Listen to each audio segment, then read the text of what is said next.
Hi everyone, it's Mike with the Astro Explorers here, and I'm here after 3 long weeks of rain, thunderstorms, endless clouds, and even tornadoes to bring you part 3 of how to align your Celestron NexStar 8SE. And tonight, I'm going to be showing you how to use your laptop. So with that, I'm going to show you what cord you need to use, what software to use, and how to connect them to your telescope, and then do your alignment. So stay tuned, we'll hop right in and we'll get started. Alright, so first things first is what kind of cord to use. And there's those planes again. I'll be right back. With as many planes as you hear flying through here, you'd think I live right next to an airport. I do. But going on. So the first thing you need to do is make sure you have the right USB cable. And what we're going to need here is your standard USB end to a USB-A end. So that is going to be the little one there, not quite the micro USB, but the size just above that, so USB-A. And if you have questions on that, what you'll do is you just need to look at the bottom of your hand controller, and that is where you plug in your cord. So it fits in nice and easy there. Then you can put your hand controller right back there on the edge. It'll click in just fine if you're watching what you're doing and not trying to do it from the edge. And then once you have your hand controller back in place with USB-A plugged in, you can take your standard USB end and just plug it directly into a USB port on your laptop. And that is all the work it takes to connect your telescope to the laptop. So the next thing I'll do is I'll show you how to actually use the software to connect to your telescope. Make sure your telescope is turned on, so you'll need to do that. Make sure you have power and everything. But otherwise, we'll be using the software to control the telescope from this point on. Alright, so in order for us to connect our laptop to the Celestron NexStar 8SE, what we're going to do is we're going to use the Celestron CPWI software. I'll go ahead and have a link to it in the description below. So you'll want to download and install that. I'm not going to go through that process, as I'm sure all of you have installed software before. It's very standard. Just click next, next, next, just like you would any other software. After you have your laptop connected to your telescope, what you want to do is go ahead and open the CPWI software. And when you open it, this is what you'll see. You'll see the Welcome to CPWI Telescope Control, and you'll just want to go ahead and click Start. Now, what I want you to do is over here on the left-hand side, you'll see Polaris here in the center. You'll see the star map and everything else. But the first thing we're going to do is we're going to go ahead and click over here to controller, and then we're going to choose hand controller. And the reason we're choosing hand controller is because that's what we're connected to. We are running our USB cord to our hand controller, so we're going to choose that. And then as long as it's connected, you'll see that it's thinking, and then it's connected. The next thing we're going to do is we're going to choose manual alignment. Now down the road, if you upgrade and get a Star Sense, you should be able to choose Star Sense. It'll auto align your telescope for you. That's not something I've been able to have the opportunity to use yet. You don't want to choose last alignment or load alignment. And the reason for that is, one, we've not done it, but if you're like me, I don't leave my telescope out here. So anytime you move your telescope, either inside or maybe to a shed for storage, you're going to need to redo your alignment. So you'll choose manual alignment, and you'll also want to choose the Alt-AZ setting. So this should be on by default, and that is the type of mount that we have here. You don't want to choose wedge. unless you've gotten a wedge upgrade. And what that's going to do is it's going to take your telescope, and we'll go ahead and wait for that plane to pass as usual. All right, so unless you've actually installed the wedge upgrade, you won't be using that. So we'll choose Alt-AC, manual alignment. Set time is just going to use your computer time, so you can do that if you want. You can choose set location. You can choose a location off of Google Map. You can pick your city out of the list here. You can search for it. I'm here in DFW, so I went ahead and chose Dallas. I can get a little bit more fine-tuned if I want by going to select on Google Maps, but I'm just going to do Dallas for now. That's going to get me close enough for my purposes here. But if I'm doing any astrophotography, I'll want to narrow it down a bit more. That way I just have a bit more precise settings. So I'm going to choose OK, and then I'm going to choose Begin Alignment. Now, before we start playing with our alignments, what I want you to do is come over to Telescope, and I want you to click on Configure Mount. And what you'll want to do is just scroll down a little here, and I want you to turn on Cord Wrap and enable that. And what that will do is keep your telescope from just going in circles and circles and circles and wrapping the cords and possibly pulling them out of your machine or tearing a cord or something else. So turn that on, and that's only going to let your telescope go so far in one direction before it'll have to go back the other way. Now the next thing we are going to do is our software wants us to have our telescope leveled and pointing towards the north. And the reason for that is, unlike some of the other alignments we've done in the previous videos, we're going to choose a star and the telescope's going to go to that star. But in order for it to go to the star, it's first going to need to have a position of reference, and that's going to be pointing north and level. Now, if you've noticed the stickers here on your telescope, what you can do to level is, if your mount is level, you'll level your telescope with your stickers so they're pointing at each other. And then if you know which way is north, or if you can see Polaris, you can point your telescope in the general direction or pull out a compass on your cell phone, and you can do that. So I'm going to go ahead, level my telescope real quick, and point it north.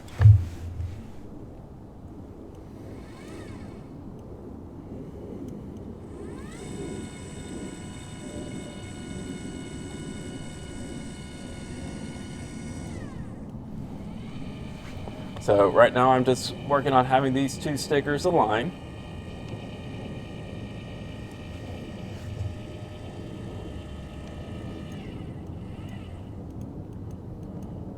Okay, those are basically aligned, and I'm going to point north towards Polaris. So we're in a pretty good spot there.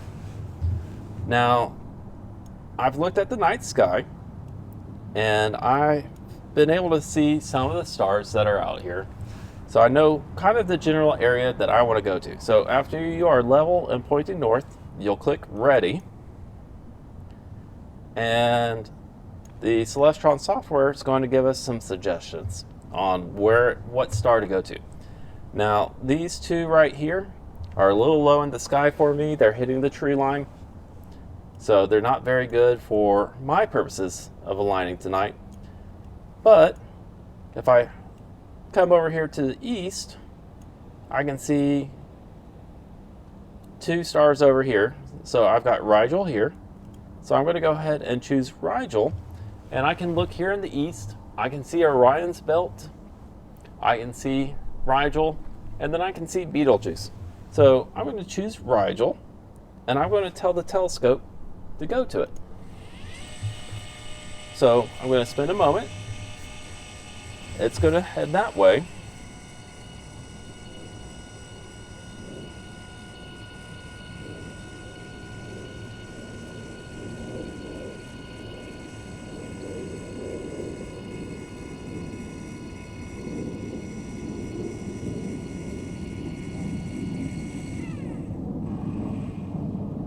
All right, and now it's stopped. It's pointing very close to Rigel. We're just about that far off in our finder scope. So, of course, I'm gonna have to get out of my chair and stop being lazy. Get down, or if you have your telescope up higher, that might be a little easier for you. And I'm going to go ahead and slew over the Rigel. Now, I'm far enough away where you do want to, or I do want to, increase the slew rate. And right here is where you would do that. So I'm going to go ahead and just put that up to 9 and get it moved over into location. Okay. All right, so I can see Rigel in my eyepiece. I'm going to lower the slew speed a little bit.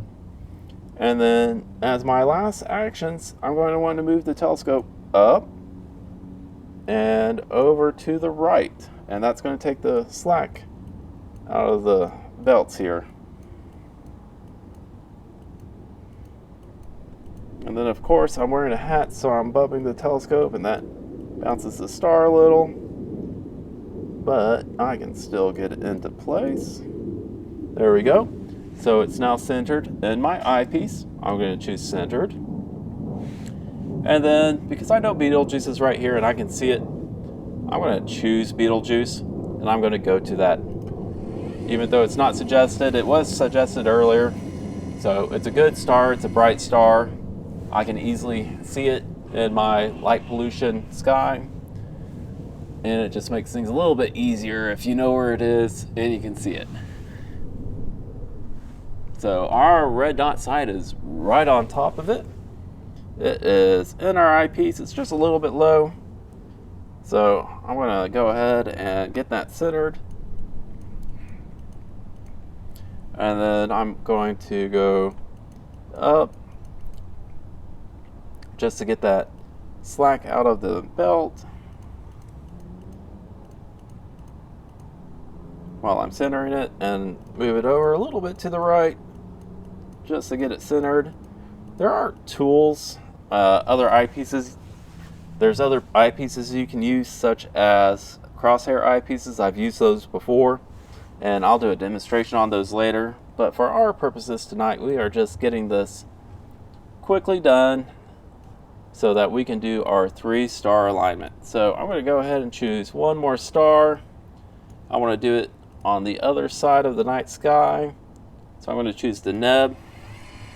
And as you can see, our telescope's slewing back this direction. And instead of continuing its clockwise rotation, it's now going counterclockwise. And that's so we're not wrapping any of the cords up in it, pulling them, ripping them, just damaging our telescope and cords or laptop. So we're going to give this a moment to slew to the other side. I'm going to turn my laptop around so I can use the controls.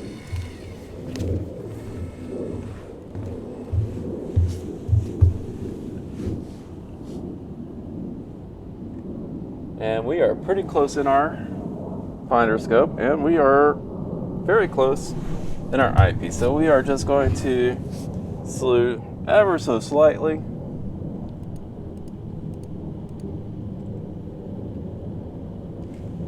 We're gonna just try to center it.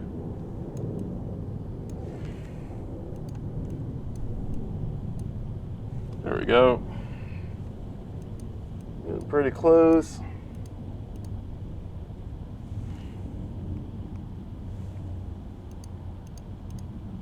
Perfect. So we are very close to centered here. And now we've done a 3-star alignment. 2 stars on one side of the night sky, fairly close together, one on the next. I'm going to go ahead and choose finish. I'm going to exit the alignment. And now I can choose targets in the night sky and go to them. So we've got a list of targets in the night sky that is visible right now. And what we'll go do is go to Mars first.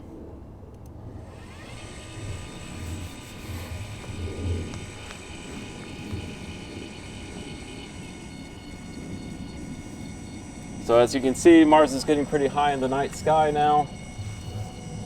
It's not like it was a couple months ago.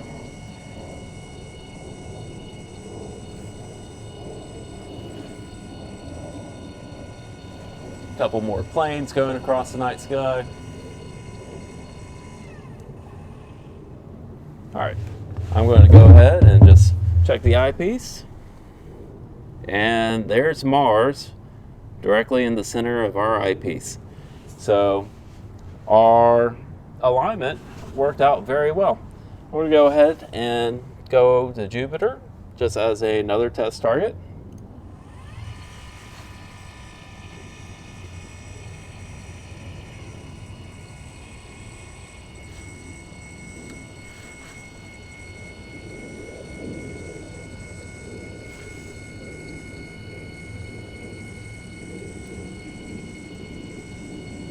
You can see as the telescope's slewing that it is moving to the target here as well. And then let's check that.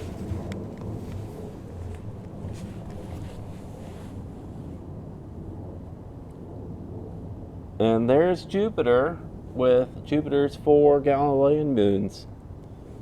So it is working perfectly. Oh, that is so cool. I love looking at Jupiter and the moons.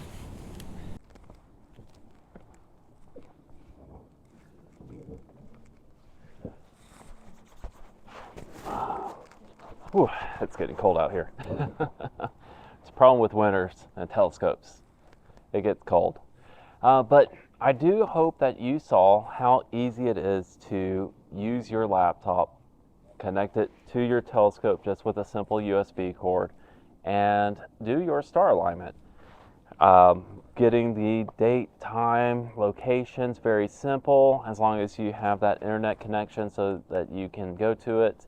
And even without the internet location or internet, you can choose a local city and use it that way. So it's very easy picking the controls. You're not having to go through the handheld controller. And the benefit is once you get into astrophotography, you're more likely than not going to have to need a laptop or some other kind of device connected where you're running various types of software to do camera control, download the images, do plate solving to make sure you're on target, do time intervals for your imaging. There's just so much that you need a laptop or maybe a Raspberry Pi or an ASI Air. There's a lot of different options, but most people probably have a laptop that they can use that's at their home. I've got a laptop that I have with my telescope in the shed that's 10 years old, and that's what I use. It doesn't take a lot of computing power to use, and it works perfect. Tonight I'm using a newer one just simply because it's the one I have on hand, but basically any laptop should use, whether it's 1 year old or 10 years old. And once you have something a little bit more dedicated, you can have that software on. It's real easy to just get set up and moving. So I hope tonight kind of puts you one step closer to being efficient with using your telescope, getting aligned. We've gone through several different processes for it now, so you should be fairly comfortable with using your telescope, pulling it out, getting the alignment, and then just viewing different targets in the night sky. And right now is the perfect time to be looking at those planets, which the Celestron NexStar 8SE is perfect for.